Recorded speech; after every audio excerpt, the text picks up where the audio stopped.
Hello everyone, welcome to the selection classes. So there is another part for the must do 100 plus arithmetic question for the CAT and ZET 2024. So मैंने 3 part अभी तक cover किए हैं और this is the part number 4. ठीक है, तो करीब 10-12 क्वेश्चन जितने भी होंगे उनको सॉल्व करेंगे. तो पहला क्वेश्चन आपके स्क्रीन के ऊपर आपको दिख रहा होगा. बोलता है ABCD are the 4 distinct positive integers such that A plus B plus C plus D. So summation of 4 number it is given to us 60 and find the maximum possible value. आपको A minus C का whole square, then A minus C का whole square,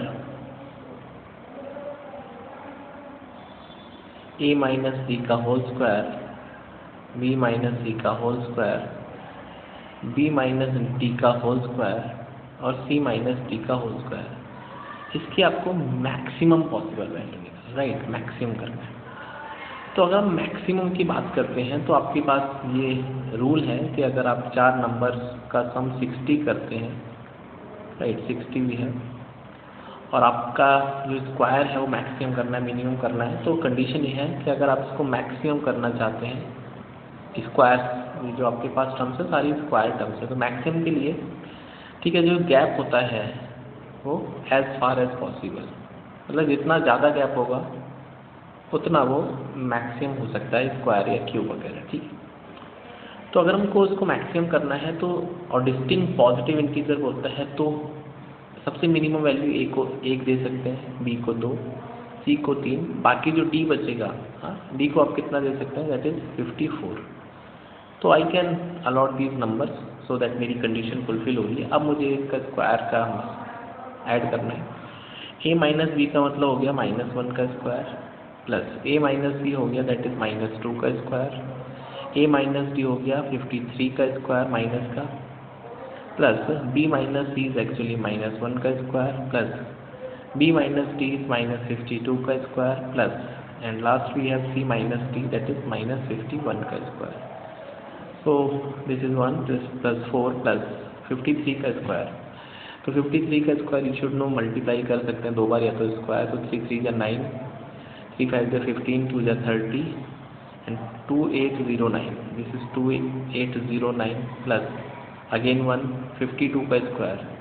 तो 52 का square is actually 4, 5 2 या 10, 2 या 20 and 2704 आएगा इसका square and 51 का स्क्वायर 2601 होता है, राइट. तो we have how many terms, 6 terms. तो 1 2 3 कुछ रहेंगे क्या, 1 2 3 4 5 6, अच्छा, तो 1 2 3 4 5 6, ठीक है.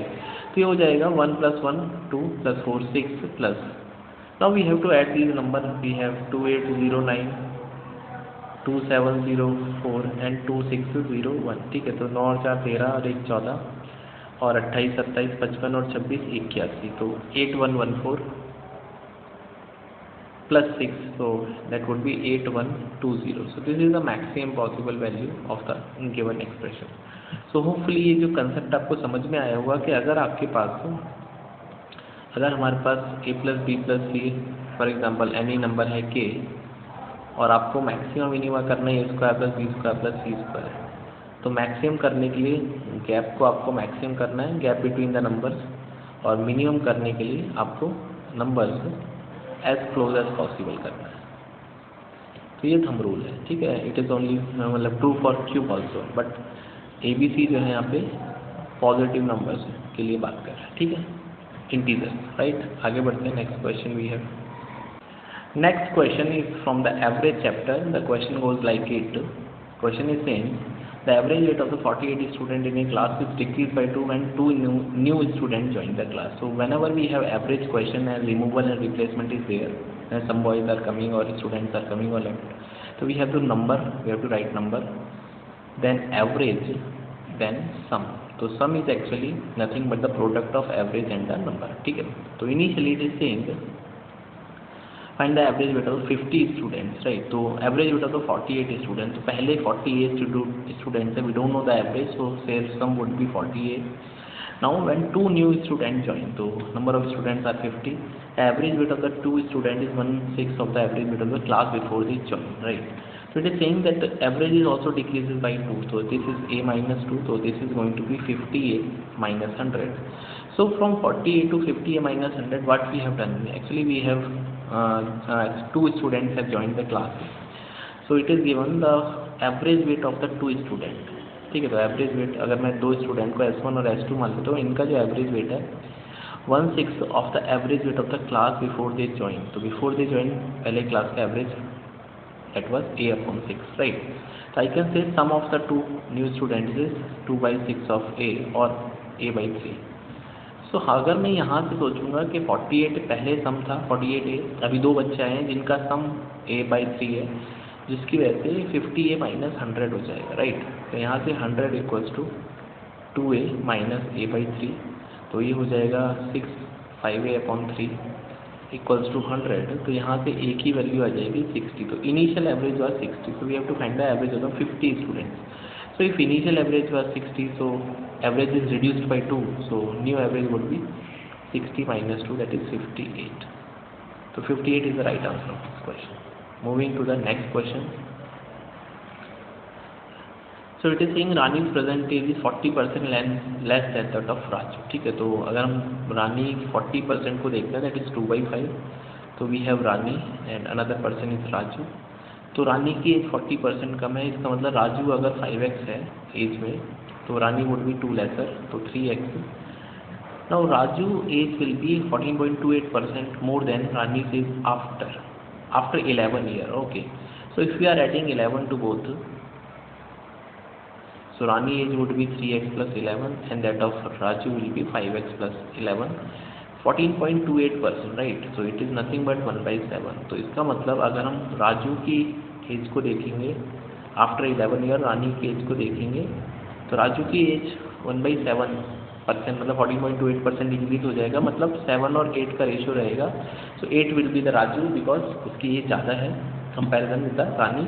तो this is going to be 8 और 7, राइट? सो अगर हम राजू की एज को यहाँ पे देखते हैं, that is 5x plus 11 after 11 year and that is 3x plus 11, so that is coming out to be 8/7. तो that is 35x plus 77 should be equals to 24x plus 88. तो यहाँ से 13x की वैल्यू कितनी आ जाएगी, सॉरी 35 और 24 में 11x की वैल्यू 11 आएगी, तो x की वैल्यू 1 आ जाएगी. आपसे बोलता है after how many years from now Rani age will be 80% of the Raju. ठीक है, तो अभी प्रेजेंट एज में अगर मैं रानी की एज को देखता हूँ 3 साल है, राजू की एज जो है वो 5 साल है. प्रेजेंट की एट प्रेजेंट की बात करता है. तो अब से 80% होने के लिए कितना और समय लगेगा भैया? 80% होने के लिए 80% बोले तो 80% का मतलब होता है कितना, 4/5. तो रानी की एज 80% राजू की एज का हो जाए. इसका मतलब अभी हम सेकंड को बात करते हैं, रानी की एज और राजू की एज का जो रेशियो है वो 4:5 करना है प्रेजेंट पे. तो अभी रानी की एज 3 है, यहाँ पे 5 है, यहाँ पे 5 है, और मान लेते हैं कि दोनों के ईयर्स बढ़ेंगे. भाई ऐसे तो नहीं रानी बढ़ेगी राजू नहीं बढ़ेगा, दोनों का सेम ईयर्स बढ़ेगा. After K years they will be maintaining the ratio 4:5. So I can say 15 plus 5k should be equals to 20 plus 4k. तो k की वैल्यू कितनी हो जाएगी, 5. इसका मतलब 5 साल बाद ऐसा होगा. अब देख लेते हैं, रानी है इधर, राजू है, रानी की प्रेजेंट एज 3 है, 5 है, 5 साल बाद ये भाई साहब 10 के हो जाएंगे, और ये जो है रानी है वो 8 की. तो 80% हो जाएगा, बिल्कुल राइट आंसर है. ठीक है, आगे बढ़ते हैं. बहुत प्यारा क्वेश्चन है ये, right? One of the beautiful question. ये बोलता है 1/150, 1/750, 1/1750 plus 1/3150 and up to 1/499950. तो इसका सम फाइंड आउट करना, बहुत ही प्यारा क्वेश्चन है. ठीक है, तो ऑल ऑफ ए सडन दिमाग में क्लिक नहीं करेगा, बट एक टेलीस्कोपिक सीरीज होती है, मैंने लिंक भी डाला था बेसिकली यूट्यूब पे, ऑलरेडी मैंने अपलोड कर रखी है. आप यूट्यूब पे सर्च करके देख लिया करो, you will finding the important और द कॉन्सेप्चुअल वीडियोस. तो मैं एक काम करता हूँ, मैं यहाँ से 1/50 कॉमन ले लेता हूँ, तो बचेगा 1/3, यहाँ पे बचेगा 1/5, यहाँ पे बचेगा 1/, अगर मैं 15 कॉमन ले लूँगा, यहाँ पे 50 कॉमन ले लिया, तो ये बचेगा आपके पास 5 × 7 35 एंड सो ऑन. ये प्रोसेस चलता रहेगा, लास्ट में आपको 99 × 101 मिलेगा. आप चेक करके देख लेगा. ठीक है, मतलब 99 × 101 का मतलब है, मुझे तो एक स्टेप आगे का याद है, ये मतलब ये जो है ये मिलेगा आपको 4 times of 9. ठीक है, तो मैं थोड़ा सा इसको स्टैंडर्ड वे में लिखूंगा, तो आई कैन राइट 1 into 3, ठीक है। अच्छा, यहाँ पे 50 से डिवाइड करेंगे तो 15 आएगा, 15, तो दैट वुड बी 3 into 5, 35 आएगा, 5 into 7। तो आई कैन सी एक पैटर्न बनने लगेगा, लास्ट में आपको 99 into 101 मिलेगा, राइट। यहाँ से क्या पैटर्न है, that is in the telescopic series. आप गैप देखोगे, सब में गैप 2 का है, हाँ, गैप डिनोमिनेटर में 2 का गैप है, तो न्यूमिनेटर में भी 2 का गैप बनाना है। तो उसके लिए क्या करेंगे, मैं एक काम करता हूँ, हाफ से मल्टीप्लाई कर लेता हूँ, हाफ से डिवाइड कर लेता हूँ। तो डिवाइड करने का 1/2 तो कॉमन आ जाएगा, तो ये बचेगा 2/1 into 3 plus 2/3 into 5, and last में ये बचेगा आपके पास 2/99 into 101, राइट। तो अगर मैं इस नंबर को देखता हूँ, किन्हीं भी दो नंबर्स को जो मैंने 2 से मल्टीप्लाई डिवाइड किया है, तो उसका फ़ायदा ये होगा, बाहर तो 1/100 हो गया, तो मैं इसको लिख सकता हूँ 1/1 minus 1/3 plus 1/3 minus 1/5 plus 1/5 minus 1/7, and last में आपको मिलेगा 1/99 minus 101। तो ये जो सीरीज़ है, इसको टेलीस्कोपिक सीरीज़ के नाम से जानते हैं। तो सारे अंदर के नंबर जो हैं वो सब कैंसिल आउट हो जाएंगे। सो 1/100 ये बचेगा 1/1 minus 1/101, तो 101 एलसीएम आ जाएगा, तो 101 minus 1 into 1/100, तो ये हो जाएगा 100/101 into 1/100, तो 1/101, ये इसका राइट आंसर है, ठीक है। तो ये स्टैंडर्ड क्वेश्चन होते हैं बेसिकली, तो ऑप्शन नंबर ए करेक्ट है। आगे बढ़ते हैं, टाइम एंड स्पीड डिस्टेंस का क्वेश्चन है। A start from the Washington DC towards Bradford at 12 PM। मान लेते हैं ए यहाँ से स्टार्ट करता है डी की तरफ 12 PM पे, दिन के 12 बजे हैं, and B start from, B यहाँ से चलता है एट टुवर्ड्स वाशिंगटन डीसी, तो ये ब्रैडफोर्ड है, ये वाशिंगटन डीसी है, तो ये चलता है 1 बजे। Now C start from the Washington DC towards Bradford, C भी चल रहा है यहाँ पे, C is another person who is moving towards the Bradford, और ये 3 बजे चलना शुरू करता है, ठीक है। इसकी स्पीड 80 km/h है, no issues in that. Now when A and B crosses each other at 4:45, the distance of C from them is 141 km, ठीक है। ये अच्छा क्वेश्चन है, और स्पीड ऑफ बी ट्वाइस है, डबल है ना, स्पीड ऑफ बी जो है वो डबल है स्पीड ऑफ ए से, तो फाइंड द डिस्टेंस बिटवीन, ये डिस्टेंस निकालना है, बहुत प्यारा क्वेश्चन है। तो ये बोलता है कि ए और बी जो मिलते हैं वो 4:45 पे मिलते हैं, 4:45 PM पे मिलते हैं। तो मैं बस आपसे एक ही बात पूछना चाहता हूँ कि क्या इन दोनों ने अपनी जर्नी एक ही टाइम पे स्टार्ट करी है? ऑफ कोर्स नॉट, क्योंकि भाई ये 12 बजे चल दिया, ये 1 बजे, इसका मतलब 1 घंटे का तो गैप है, ठीक है। अब डिस्टेंस का भी हमको पता नहीं है कि क्या डिस्टेंस है, बट अगर मैं ट्रैवलिंग टाइम देखना चाहता हूँ, इसने कितना ट्रैवल किया है, इसने ट्रैवल किया है 3 घंटे 45 मिनट, 3 hours 45 minutes, और इसने कितना ट्रैवल किया, इसने 4 घंटे 45 मिनट ट्रैवल किया है, ठीक है। इसकी स्पीड को आपने ए को ए मान लेते हैं, तो जो बी की स्पीड है, स्पीड ऑफ बी वो डबल हो जाएगी। तो इसमें डिस्टेंस, अगर मैं ए बी डिस्टेंस को कैलकुलेट करता हूँ, 4 घंटे 45 मिनट और 3 घंटे 45 मिनट, तो 7 घंटे तो ऐसे हो गए कि दोनों ने relatively they are coming towards each other, तो 7 घंटे की ट्रैवलिंग करिए, लेकिन इनकी स्पीड अलग अलग है। बट तो एक काम करते हैं भाई, 7 घंटे 4 घंटे और 3 घंटे 7 घंटे और 45 मिनट प्लस 45 90 मिनट, 90 मिनट का मतलब हो गया 1.5 घंटा, 1.5 आवर्स, ये हो जाएगा 8.5 आवर्स, ठीक है। तो आई कैन से 8.5 आवर को हम 17/2 लिख लेते हैं, तो 17/2 आवर्स। और इनमें जो स्पीड है इसकी a + 2a रही है, क्योंकि 2a से भी आ रहा है, तो जो डिस्टेंस है बेसिकली वो 3a × 17/2 रही है, ठीक है। ये ए बी डिस्टेंस है। अच्छा, ये बात समझ में आ गई है। अभी सेकंड जो स्टेटमेंट है बोलता है कि जब इन्होंने 4:45 पे क्रॉस किया है at 4:45, distance of C from them, C की डिस्टेंस 4 मतलब 141 किलोमीटर है, और सी की स्पीड दे रखी है, ठीक है।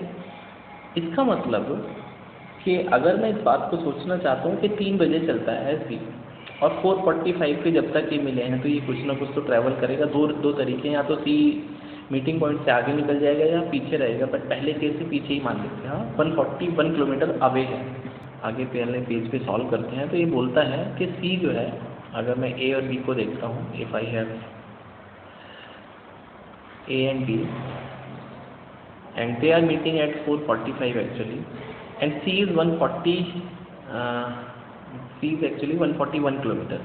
तो पहला assumption मान लेते हैं कि मान लो C अभी यहाँ पर है, तो इसका मतलब ये जो डिस्टेंस है 141 किलोमीटर ये वाली हो सकती है, कोई प्रॉब्लम नहीं है। A चल रहा है A की स्पीड से, B चल रहा है 2A की स्पीड से। तो मेरा क्वेश्चन बड़ा सिंपल सा है, सिंपल सी बात है। इसका मतलब कि C 3 बजे चलता है और C 3 बजे चलता है तो 4:45 पे वो यहाँ पर है और A और B 45 पे वो M पॉइंट पर है। तो 3 से 4:45 तक कितने टाइम हो गया? तो टाइम हो गया दैट इज 1 घंटे 45 मिनट, और in case of hour 7/4 hours. और स्पीड ऑफ C आपको गिवन है 28। तो what is the distance travelled by C? तो 28 इंटू 7/4, तो ये 49 किलोमीटर ट्रेवल कर चुका है। इसका मतलब ये जो डिस्टेंस है ये 49 किलोमीटर है। No problem in that.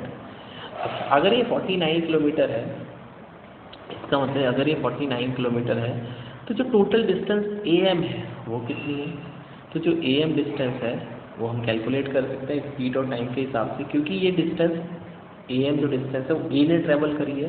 तो can I find the speed of A? Total distance 190 kilometre हो गया, 141 + 49 90 किलोमीटर, और speed of A I don't know, लेकिन टाइम तो पता है। टाइम कितना है A के लिए? A चलता 12 बजे से ना, और 12 से 4:45, तो ये हो गए 4 घंटे और 45 मिनट। तो बोले तो 3/4 आवर। तो 4 4 जा 16 + 3 19/4 आवर्स।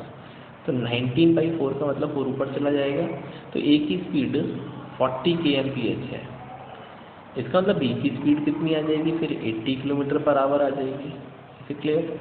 इसका मतलब B जो है वो 1 बजे चलता है और 4:45 पे A से मिलता है। तो distance travelled by B, I can calculate the distance travelled by B also. B ने कितना ट्रेवल किया? 1 घंटे से 4:45 मिनट, तो 3 आवर 45 मिनट, मतलब 3/4 आवर्स हो गया। दैट इज हो जाएगा 15/4 हो जाएगा ना, 4 3 12, 15/4 आवर्स। और स्पीड जो है 80 है उसकी, तो ये कितना चलेगा भाई? 4 से कितना हो जाएगा? 20, तो 300 किलोमीटर ये चल देगा। आपसे टोटल डिस्टेंस पूछिए A और B के, तो 300 तो भैया ये किलोमीटर है और 190 टोटल है A to M, तो कितना हो गया? 300 + 141 + 49, तो ये सॉल्व करके आ जाएगा 490 kilometre. So that was a beautiful question, अच्छा क्वेश्चन डिज़ाइन किया था। 490 इसका राइट आंसर है। You can see the option number 4 here, right? तो इट इज गिवन।